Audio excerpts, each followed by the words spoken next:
What's up, guys? Will Donald Trump attack Iran with nukes? Ambassador wants Trump to make history. और भैया क्या क्या हो रहा है, उकसा भी रहे हैं उसको लोग, मुझे लग रहा है। तो भैया ये एक तो चीज सिचुएशन है, ये सिचुएशन जाएगी किस तरफ? बैक डाउन करने को दोनों में से कोई तैयार नहीं है। सिचुएशन रशिया यूक्रेन की अभी तक चली वो हुई अब है तक ना, चल रही वो है। तो लेट्स सी क्या है पूरा मामला। प्रशांत धवन सर की वीडियो 1 2 3 गो। नमस्कार, वेलकम टू करियर 247। मैं हूं Prashant Dhawan. Now Donald J Trump US president ने ईरान के सामने अपनी डिमांड ओपनली रख दी है, पूरी दुनिया के सामने खोलकर बोला है, मुझे चाहिए अनकंडीशनल सरेंडर। मैं चाहता हूं ईरान हार मान ले, बिल्कुल लिखित रूप में।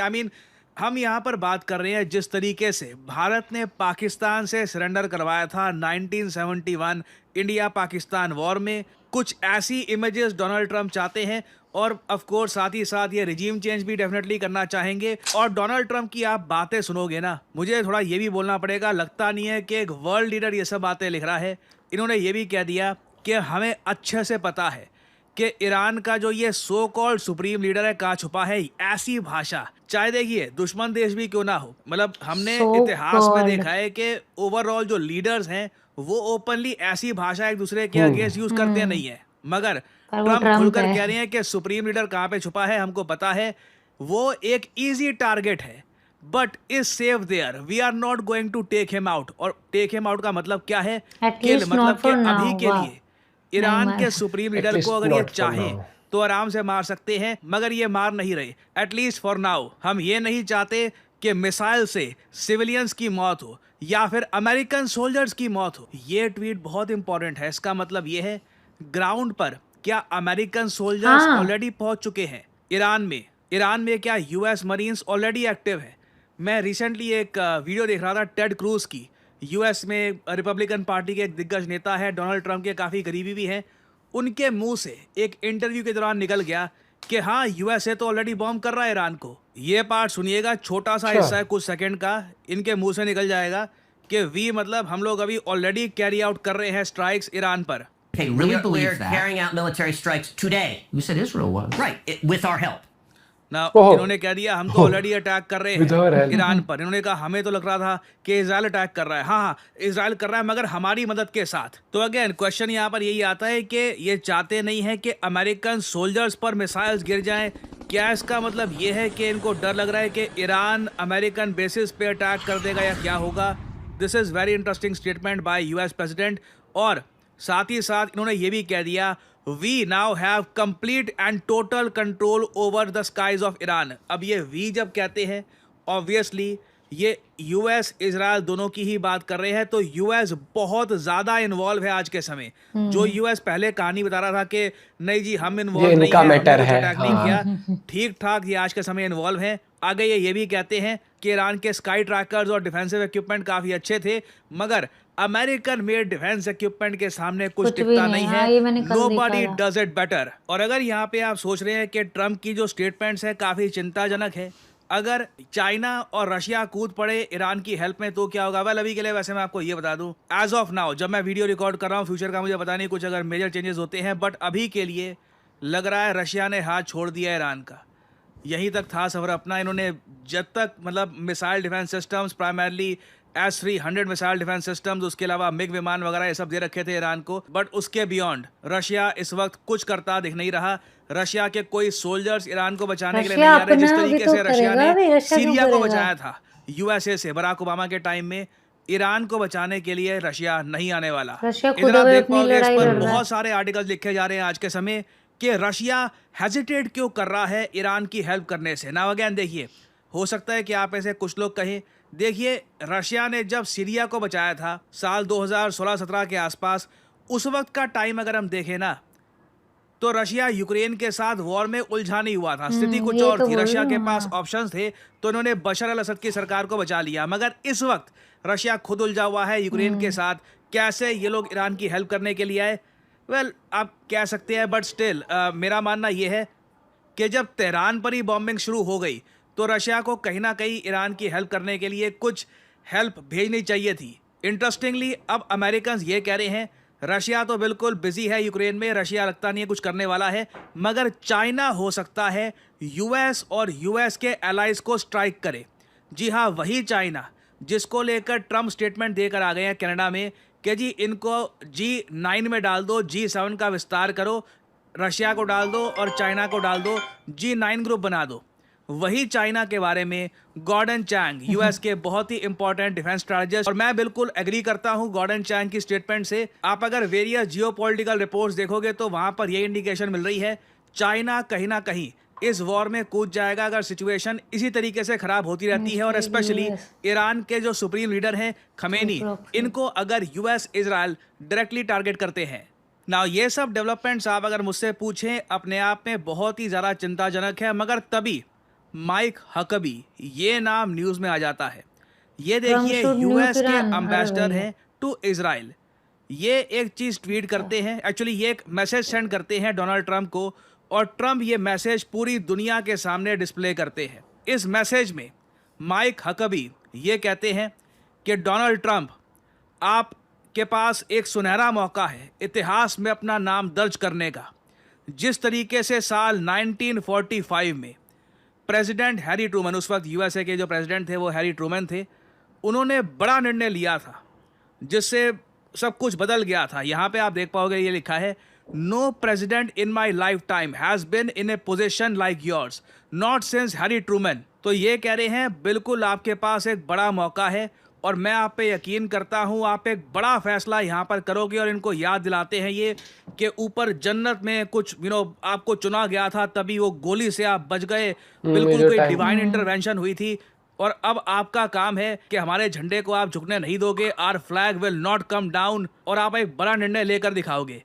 अब ये जो लोगों ने देखा यहाँ पर, सब ने सर खुजाया और हिस्ट्री में लोगों ने कनेक्ट करके देखा कि यहाँ पे कहा क्या जा रहा है। देखिए हैरी ट्रूमन जो थे यूएस प्रेसिडेंट, इनको याद इसलिए रखा जाता है क्योंकि यही वो यूएस प्रेसिडेंट थे जिन्होंने अप्रूवल दे दिया यूएस मिलिट्री को कि जाओ जाकर एटॉमिक बॉम्ब गिरा दो हिरोशिमा नागासाकी पर। और उसके बाद जैसे आप लोग जानते हैं उसके कुछ टाइम तक ये जापानीज मिलिट्री ने थोड़ा बहुत संघर्ष दिखाया था, बट बहुत ही जल्द जापान ने इसके बाद सरेंडर कर दिया था और वर्ल्ड वॉर 2 का अंत हो गया था। ना क्वेश्चन यहाँ पर यही आता है कि हैरी ट्रूमन 1945, ये तो सीधा जापान पर एटॉमिक बॉम्ब गिराने से पहले तक की बात है, और कई अमेरिकन आप देखोगे इस बात को हाईलाइट भी कर रहे हैं सोशल मीडिया पे आज के समय।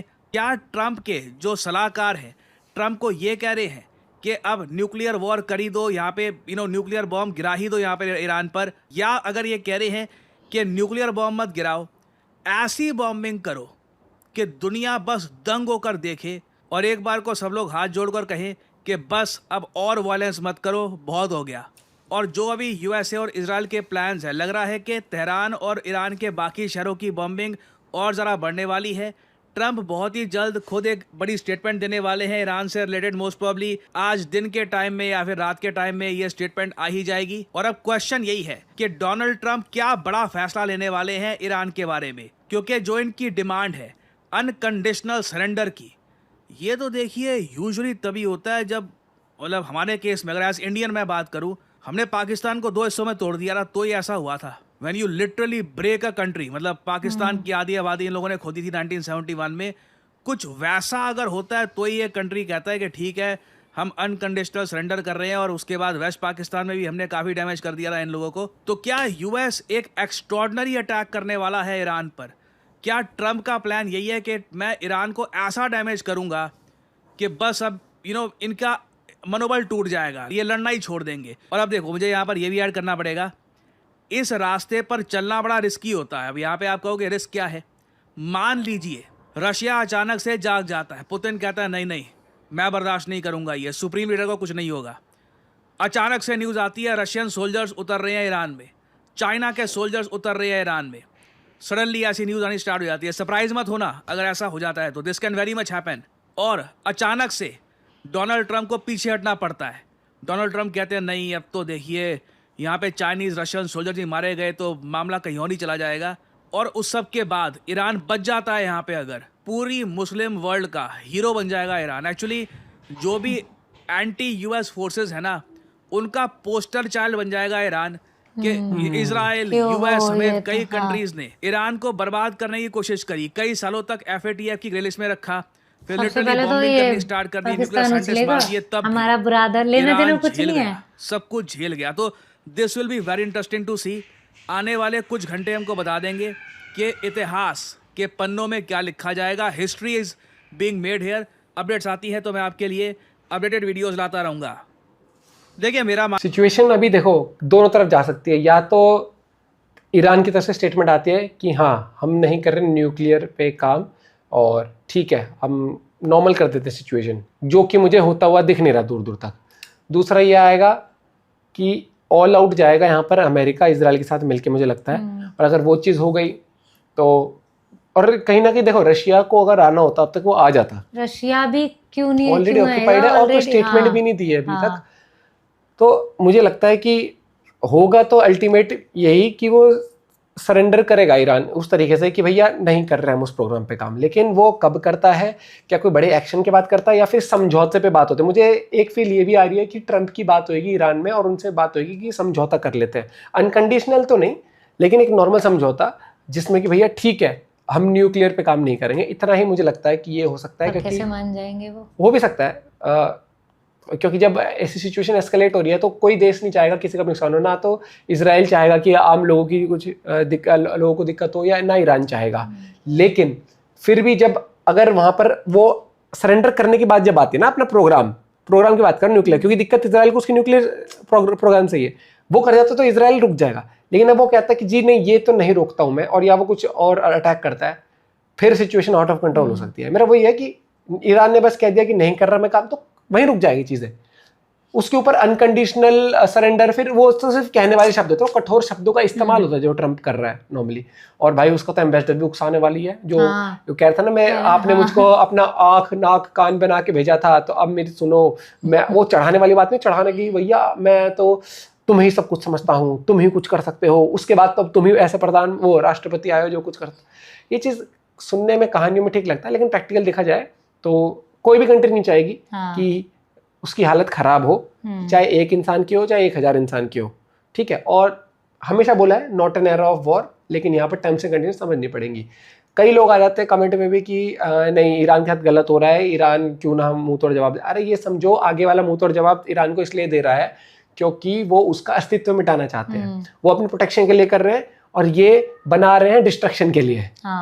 ये डिस्ट्रक्शन वाली राह पर जा रहे हैं, वो अपने प्रोटेक्शन अपने सर्वाइवल के लिए कर रहे हैं। वो ये बहुत छोटी सी मामूली सी बात नहीं समझ पा रहे। और कल मैं न्यूज़ देख रहा था, रिपब्लिक चैनल पर थी, पता नहीं किस पर, उसमें डिबेट हो रही थी, वहां पर भी कई सारे जाहिल बैठे हुए थे जिनकी बकवास चल रही थी। इसलिए मैं कहता हूँ कि सुनो, मिलिट्री लोगों की बात सुना करो। जैसे जीडी बख्शी सर हैं, वो बैठे थे, उनकी बात सुनते हैं आप। आनंद रंगनाथन वो बहुत अच्छे जियोपॉलिटिक्स समझते हैं, वो भी अपना पॉइंट ऑफ व्यू रखते हैं।